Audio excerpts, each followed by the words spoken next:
Welcome to Tech in the Car. I'm Oliver and this is the brand new Niro from Kia. The Kia Niro started in 2016 and this is the second generation, and it's available in plug-in hybrids like the Far cars here and the hybrid here, and also an EV which is coming soon. The Kia Niro started in 2016 and it's been really successful, one of Kia's biggest selling cars. And as a result, we've got a new generation which has a lot of cool technology in it. So this car was designed on this new K platform specifically to allow it to have three different drivetrains, to allow it to have a hybrid system, a plug-in hybrid system, and the full EV version. Today we have the Niro hybrid in 2 and 4 trims and the plug-in in 2, 3 and 4 trims. And I'm going to take them all for a drive so you can see what they are like, what the differences are, and how they handle. So what are the differences between the plug-in and the hybrid?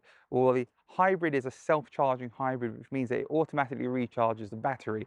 It will turn on the electric when it is in areas where there's, for example, schools, or it's emission sensitive using GPS and sat-nav information, which means that you will get electric, but you can't control when that electric happens. It happens when the car thinks it's best, either based on location or based on its drivetrain. With the full plug-in hybrids, you can plug them in and it takes around 2 hours and 55 minutes to go from 15 to 95% on the Type 2 charger, and you get 38 miles of range on EV alone. And although you can have it in an automatic and hybrid mode, which lets you use it the same way the hybrid does, there is also an EV only mode which gives you 38 miles of range. Combined, the hybrid has over 63 miles per gallon.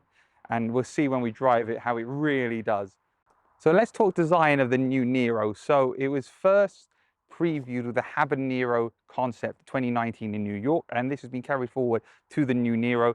We've got the Kia Tiger face, which has been redesigned to extend all the way to the grills here. We've got these very cool angular heartbeat headlights, which is what Kia calls them. And you can see it's got a very distinctive look, the design of the car. You can see the LED lights stacked on top of each other as well. Now, one thing you might notice here, even though we've got a 4, a 2 and a 3 trim here, they actually all look very similar. There is a design difference between the e-Niro, the EV version, and the hybrid versions. But overall, if you look at these from the front, they look pretty much the same. Other than the color, I can't see any differences to the design here. Let's talk side design. So we've got this cool side blade. So there's 8 colors available for the Niro, 4 contrast colors. There's actually even an air vent which comes through here, which improves the efficiency and the slip through the air, which is really helpful. We've got a choice of 16-inch wheels on the hybrid and 18-inch wheels on the plug-in hybrid. The EV has specially designed custom wheels as well. And obviously on the plug-in hybrid, we have a charging door here, so you can charge your plug-in hybrid too. From the side, it's just a very, very sporty looking design. We've even got little cutouts here on the side of the door, which look cool. Does this look better in a dark color or light color? I think it looks better in a light color myself. I'm not sure I would go for this contrast here, but up to you. It looks a bit like an Audi R8, except for I think the best R8s don't have the contrast side panel. I don't know, but it's your choice. And then on the 2 trim, we also have a side indicator light here. Here from the rear, all 3 trims look exactly the same. They all have exactly the same design, the same tail lights, the same logo on the boot lip, the same windows at the back, the same light design with the vents down the side, all exactly the same.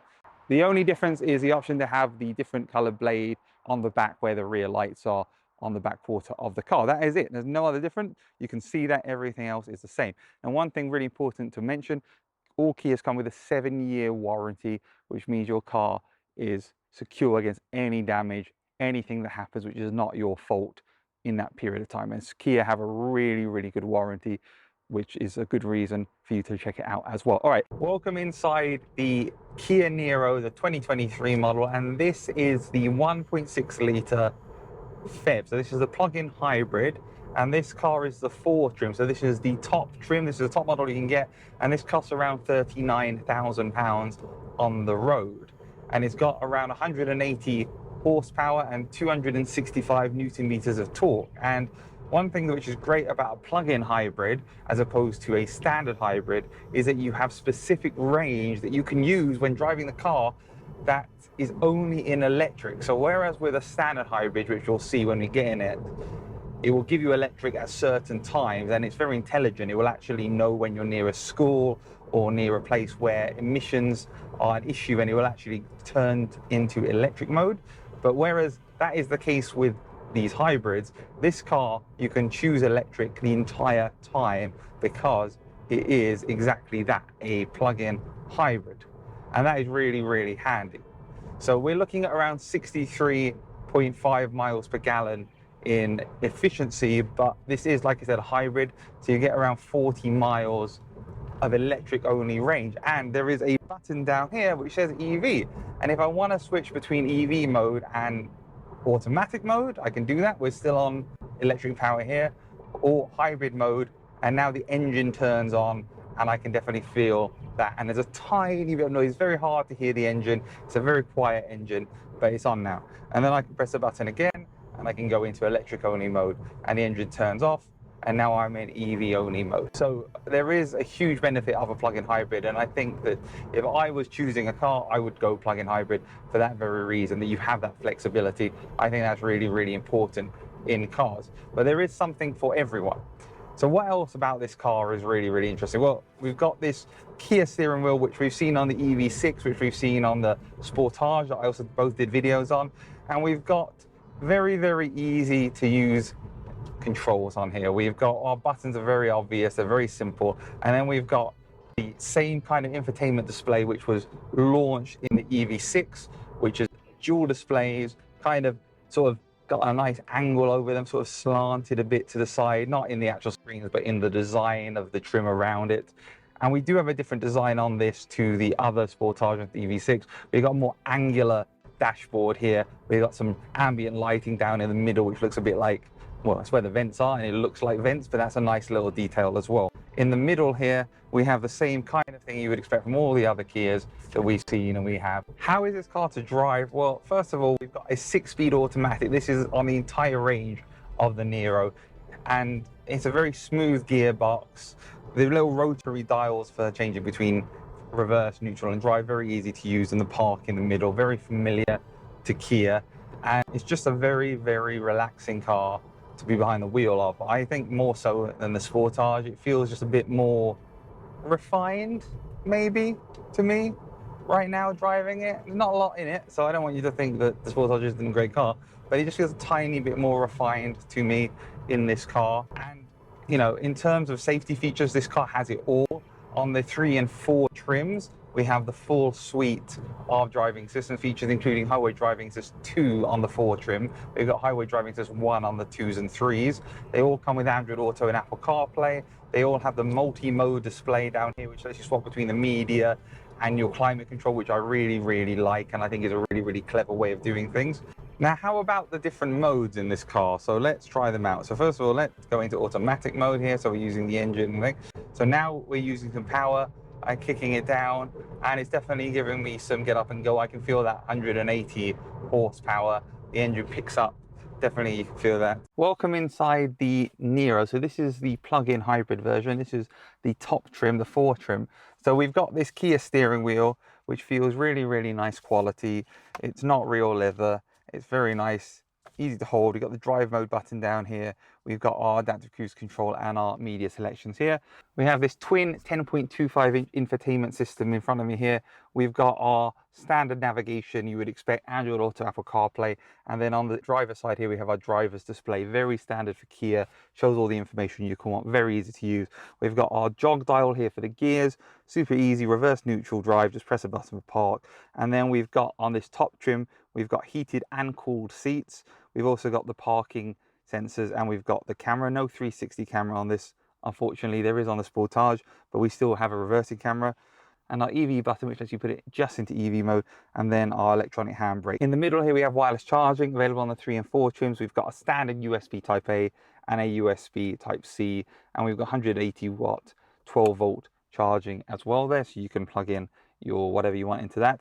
And then we've got the really cool Kia multi-mode display, which lets you go between navigation and your climate control, which on a hot day like today is very, very useful. In terms of these seats are very comfortable. Kia make very comfortable seats. The headrests have a bit of an interesting shape, but you can hang your coat on the back there. There's a nice spacious pockets here. The doors are very angular, which is interesting. You've got all your controls here, and you've got memory seats on this top trim as well. On the 4 trim, we have a chopped carbon design, and we've also got these lights here which look a bit like vents, although the vents are actually at the side, so that's an interesting design feature. And we've got a nice big glove compartment as well. So very comfortable here. 2 cup holders. We've got our pop-out magic cup holders there, which are really cool. We've got a nice cubby hole here, which has got lots of space in it as well. These seats, like I said, very comfortable, fully electrically adjustable in the forward trim, up and down, backwards, forwards, lumbar control, and with memory seats as well. And we also have a sunroof here, which lets in a lot of air, and which is really, really nice for light as well. So very, very nice. Also on this trim, we got head-up display. I like the interior of this car. It's comfortable, it's spacious. How about in the back? Here in the back of the Niro, we got a lot of space. It's really, really is very comfortable. I'm 178. You can see I've got this much space above my head. I've got a ton of space in front of my knees. We've got these airline style pockets. We've got 2 USB Type-C for charging. We've got a plug socket down there, although it's not a UK socket on this car, but you can still plug in up to 200 watts of power directly into there. And we've got very comfortable seats here. They're very flat, but they're definitely supportive and comfortable. I don't feel at all cramped back here. The door cards on the side here have got nice soft materials too. We've got our Harman Kardon speakers on this model trim. And then we've got these rear windows are quite spacious as well. And they do go down all the way as well, which is really, really nice to see. And they are tinted at the back, so you have a bit more privacy as well. So yeah, very comfortable in the rear here. I'm happy with it. Would it be a bit narrow, somebody sitting in the middle? Yes, potentially. But I think if you're carrying 2 people in the back, they'll be very, very comfortable. If you have children, they'll be fine in the back. So this is a very spacious car, and I'm really impressed with the space here in the back of this SUV. Walking inside the 3 trim of the plug-in hybrid. So in here, it is basically identical to the 4 trim. We've got the same 10.25-inch screens. We've got the same steering wheel. We've got the same interior. We've got the same wireless charging. Literally, there is nothing different apart from the sunroof. There's no sunroof in this car. And also, the tailgate is not automatic and electric in the back of this car. It is a manual tailgate you have to pull up and pull down. But other than that, interior-wise, everything looks and feels exactly the same.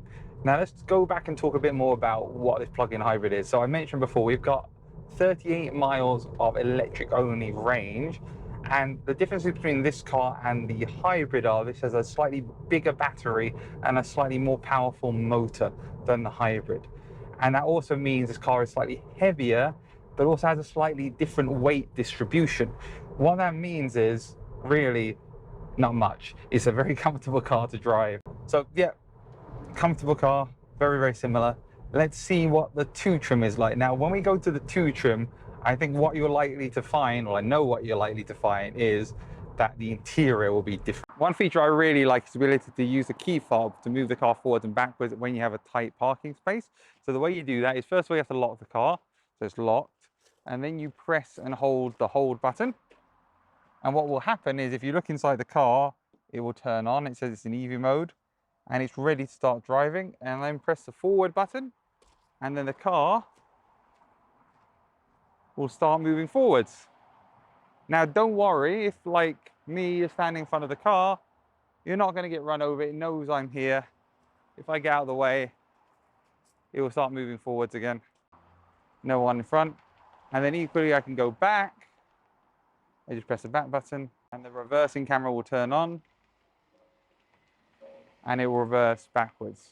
Inside the 2 trim, you can see some differences. We've got a smaller display, but it still has all the same functionality, including Android Auto and Apple CarPlay. We've got this plastic surround, which doesn't look as attractive, but the driver display is still exactly the same size with the same functionality.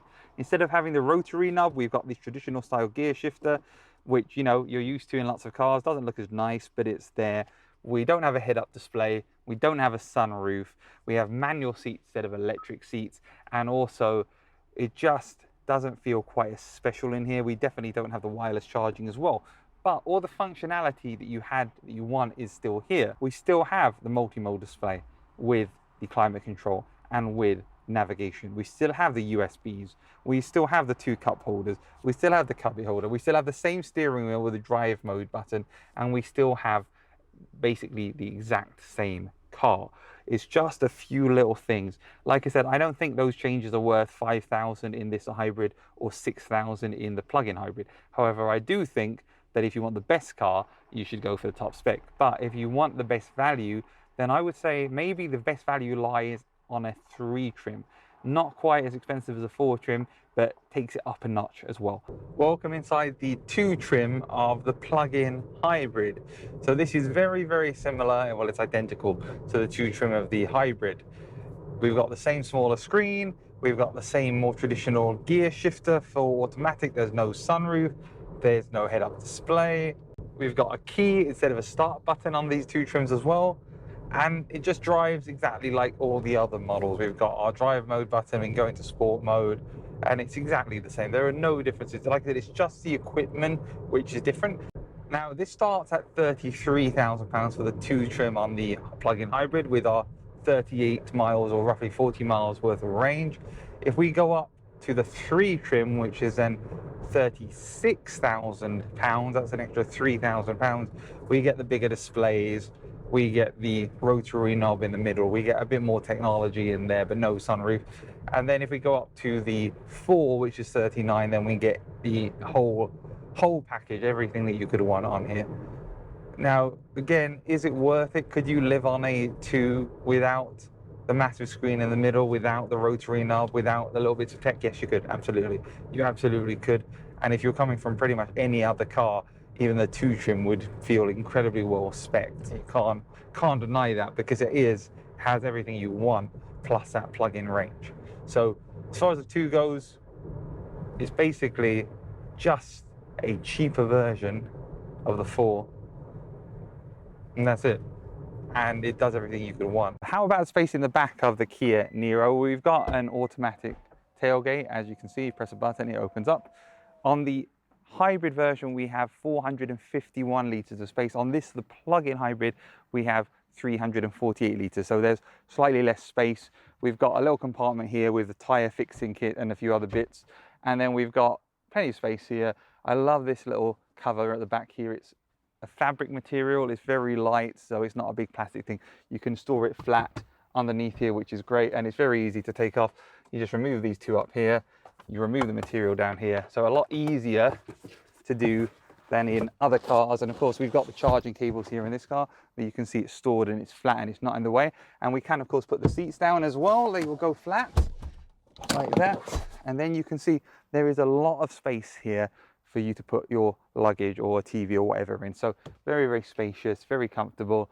This car has got it all. We're now inside the hybrid Niro. So this is the self-charging hybrid, which means that this car will charge its battery itself, hence the name, a self-charging hybrid. It is a 2 trim. And what that means is it doesn't have all of the high-tech interior equipment that the 3 and the 4 does. And the most obvious differences here are the screens. We've lost the dual 10.25-inch displays, and they've been replaced by a smaller display in the middle. And actually, the screen is the same size in front of the drivers, but it just isn't as slick looking. It kind of looks like 2 separate screens, whereas on the 3 and the 4, it's got kind of like a glossy finish over the top of it, which looks a bit nicer. In terms of functionality, you're not losing anything. You still have Android Auto, you still have Apple CarPlay, you still have all the apps and everything you could want. It's just the screen is smaller. That's it. This car has 139 horsepower and 265 Newton meters of torque, which is a bit down on 180 of the plug-in hybrid.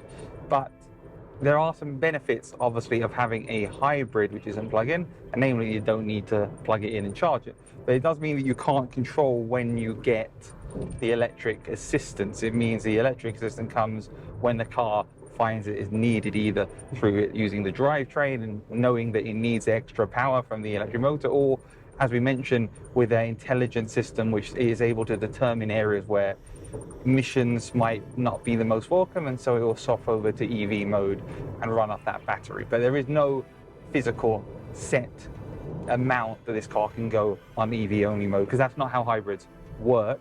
This car has MPG of 64.3 miles per gallon, which is very, very good. This is the 4 trim of the hybrid version, so not the plug-in, the self-charging hybrid. And so we're driving along in this car. Again, because this is the 4 version, we have the big dual 10.25-inch screens, we have the wireless charging. Now, interestingly enough, in the 2 trim, we have wireless Android Auto and wireless CarPlay, but in the 3 and 4 trim, I've been told the wireless Android Auto and Apple CarPlay will will not work. That's a bit strange to me that you can't have wireless charging and wireless Android Auto, Apple CarPlay, but that's what I've been told.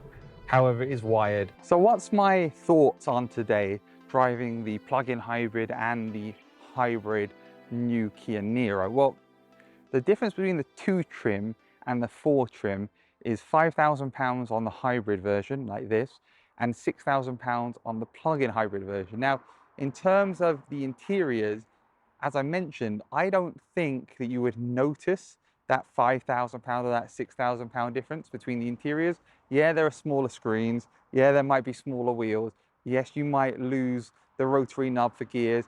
Yes, you might lose the sunroof, but all of these things to me don't add up to £5,000 or £6,000 with the plug-in hybrid difference. Would I go for those more expensive options? Yes, I would, because I love the tech. And if you love the tech too, and you want the bigger screen, you want the latest tech, then absolutely do it. But if you're not bothered by that, then I would say you don't need to go for the top 4 trim.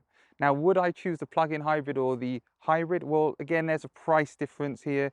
The plug-in hybrid starts at 33,000, the hybrid starts at 27,000.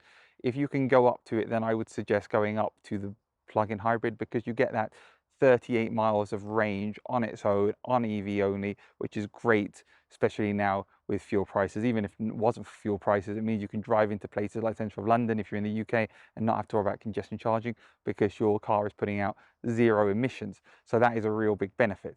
But overall, these cars look really good. You really can't tell the difference between the different trims. They drive really well. They're really comfortable. They've got a ton of space. They've got all the latest technology, even on the lower trim models. I really, really like these. You should definitely check one of these out. I hope you enjoyed this video on the channel. Please give me a like if you did. Subscribe for more. And don't forget, I have videos on the EV6 and the new Sportage on the channel as well. So please check those out. Thank you very much.